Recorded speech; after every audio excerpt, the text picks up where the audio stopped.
What's up, guys? My name is Zach Anderson and welcome to the very first ever video on the ZA real estate page.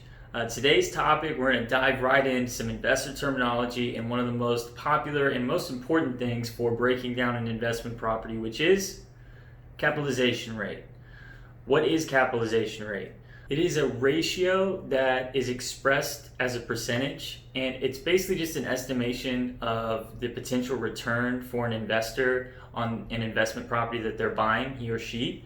And it's very important to know. There's a lot of reasons as to why this is important, but for the main two, I would say, whether you're a brand new investor or an investor that's only done single family, that's getting into buying multifamily because they want more doors in their portfolio, or you're a new realtor, not necessarily a new realtor, but a new realtor that is just now getting into the investment side of real estate and trying to help clients build their portfolio.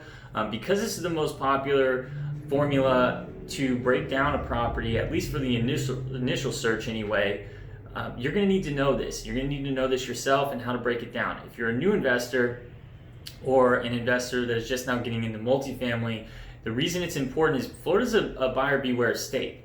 So that means that you're responsible for your own due diligence. Now, if you should be hiring an agent that knows exactly how to do all of this, but even still, if they do, while you're building the trust with that agent and building that relationship, you're going to want to run the numbers yourself, because I cannot tell you how many times I get on listings looking for clients' properties or additions to add to their portfolio, and the numbers are all out of whack. They say it's a 10 cap, but really it's like a 6.5.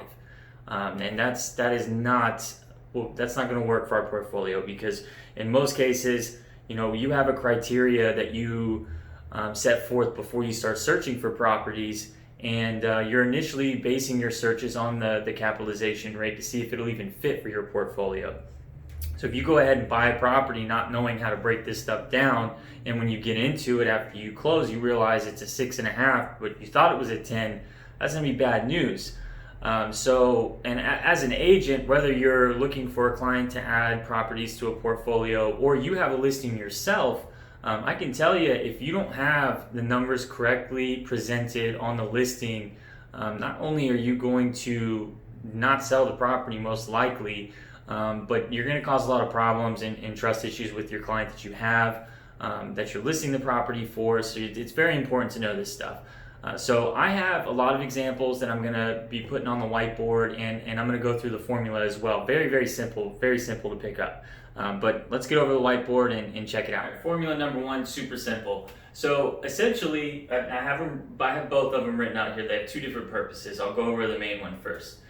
So essentially, it's just net operating income divided by your purchase price, or their listing price. You can run it at that. That's what most of them are running it on when they go ahead and put it on the MLS for live listing, or any number of other sites that they list investment properties on.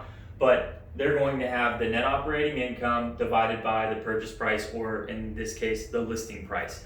And then you're going to get your cap rate, or your cap percentage. Okay. Now, when you run this yourself, and I'll go through an example on a property that I'm actually looking at right now for a client, and the numbers look great on it. But what I'm doing is essentially I'm taking the gross monthly income. Okay, I'm taking all of the gross monthly expenses to get my net operating income. If you don't know how to get the net operating income, I suppose either Google search it or write down in the comments, and I'll do a video on it. It's super simple, though. There's plenty of Google search words that you can find for some tabs on learning how to break down the net operating income. Now, the second formula for capitalization rate is not actually to find the cap percentage, but it's to find the net operating income, because you can reverse the cycle, and it's very simple to do. Let's say you have a listing on something like LoopNet. Okay, not all of them are always going to have an OM for you to look at, which is an offering memorandum for those that don't know. It's just a sheet of all the essential information of the investment property to look at, that most people are going to ask for when they're inquiring about the building. So they put it in a sheet and they put it on there, but not all of the listings will have that. So if you find one that just has the listing price and it says it has this cap percentage, and you want to know what the net operating income is without actually asking them, just to see if it's, you know, even something that's feasible or accurate, you just take the listing price that they have it up for, okay, and then you're going to times that by the cap percentage that they say that they have on the building, and that's gonna give you the net operating income. So it's super simple. Just a couple of, these are really the only things that you're going to need for finding out capitalization rate. And, you know, if for whatever reason they don't have the net operating income up there, or any expenses, whatever the case is, they're just showing the listing price and the cap percentage, you can get the net operating income by just the listing price times the cap percentage. So those are the formulas. Let's go over some examples. It's going to be easy for me anyway, because I'm already looking at a few properties that I have already done the groundwork on. So I'll get those up here and then we'll go through them. All right, so I've got the deal on the board now. So this property actually is a duplex. So what we're going to start first with on breaking this down and getting our cap is the annual rent. Now, my sheet, when I do it, I always have two sides. I have monthly and annual, but for the sake of saving board space and saving time, I just went ahead and did the annual. So the income coming in, money that is coming into the building, is $21,600. Okay, now we're going through the expenses, and I have them all listed here for this particular deal. Taxes are $1,660. The insurance is $1,300. The management fee is $1,512. Which is a really good management fee, by the way. Repair and vacancy is 5% on this particular deal. We have it at $1,080. Make sure you check. Some people want to hire repair and vacancy percentage. Now, this is calculated by taking the percentage of the total gross income on the building, so annual. So that's the $1,080 is 5% of $21,600. Just keep that in mind. And the expense total comes out with all of this is $5,552. And this particular deal anyway, tenants pay for their cable, utilities, and trash. So you don't have to worry about this on this deal, but make sure you ask that, because if you're responsible as the buyer to take care of utilities, trash, or cable, you'll need to add that in there as a monthly and annual expense to get your cap rate. And I went ahead and put this in here because I mentioned, to try and, if you didn't know how to find the NOI, to go and search for it. But since I'm already doing this deal, I just went ahead and put it up here. You take the annual rent income, which is $21,600, minus the total expense of the building at $5,552, and you get a net operating income of $16,048. So now we're going to move over here to find out the capitalization rate for this. The net operating income is $16,048 divided by the purchase price, or actually the contracted price for this particular deal. Still in the inspection period, so we'll see.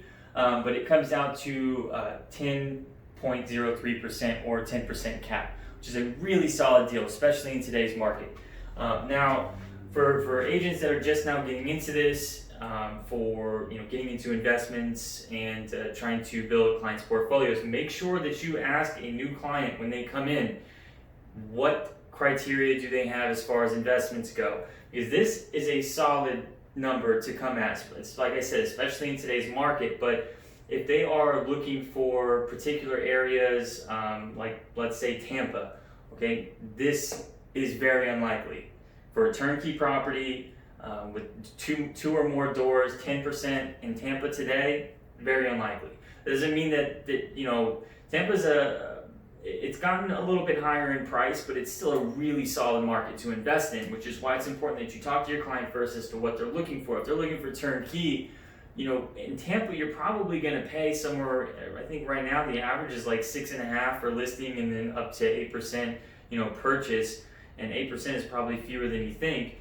But that still doesn't make it a bad investment, because yes, you're making less on your investment, but you're in a very nice area, a very high demand investment area, and that city's booming. So, the client may want to take less of a cap rate on their initial purchase to be in that area. So make sure you ask them before, sending them properties, and let them help guide you on finding that property and narrowing your search parameters for finding them the right property for their portfolio. All right, so I got this one up here. was going to go through a Jacksonville portfolio deal that I have listed, but I thought this one would be more appropriate considering we just gave an example about a market like Tampa in some of the more in-demand areas of Tampa.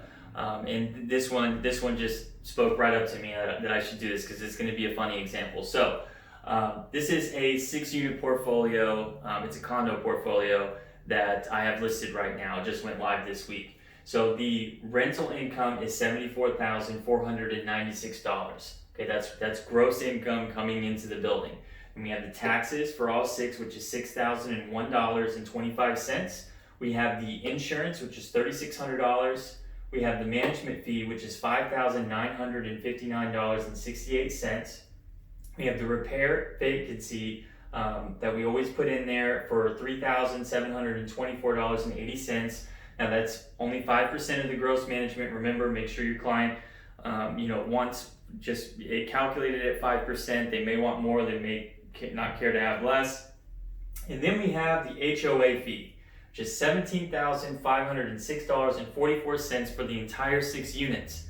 Now, can you imagine if you were going to buy a property like this and they did not have that in the listing or in their numbers when they calculated cap percentage because they didn't know that they had to do that, or whatever the case is? Can you imagine thinking that you have $74,496 gross income on the building and did not have this?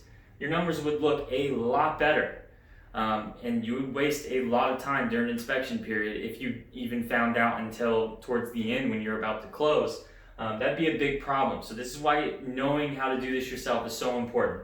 But we have the HOA, which isn't a bad thing, especially for that area because a lot of owners like it. It's a lot easier to manage yourself if you have that HOA. They take care of the grass, they take care of most of the maintenance. As far as plumbing, for instance, if it's in between 2 walls that are separated, separating the units, and it's in the wall, then the HOA will fix that plumbing issue. They keep up with the pool areas, laundry facilities, all the outground stuff, painting the building, exterior, all that kind of stuff. So there are a lot of benefits to having an HOA. But with all that being said, your expense total comes to $36,792, which gives us a net operating income of $37,703.83. So if we go to run that cap, we take our net operating income, which we just said was $37,703.83, and divide that by the listing price for the portfolio sale as a whole, which is $580,000 even, which gives us a 6.5% cap rate. Very common in Tampa. All right, guys, I want to thank you for watching the very first ever ZA Real Estate Page YouTube video, topic video on capitalization rate. I hope you guys enjoyed it. And for more content like this, please like and subscribe, as well as comment if you have any thoughts on the video, or maybe things I didn't cover, or maybe stuff that I don't, and we'd like to discuss it on the channel. I'd love that. I'd love an open dialogue. But anyways, I will see you guys on the next video.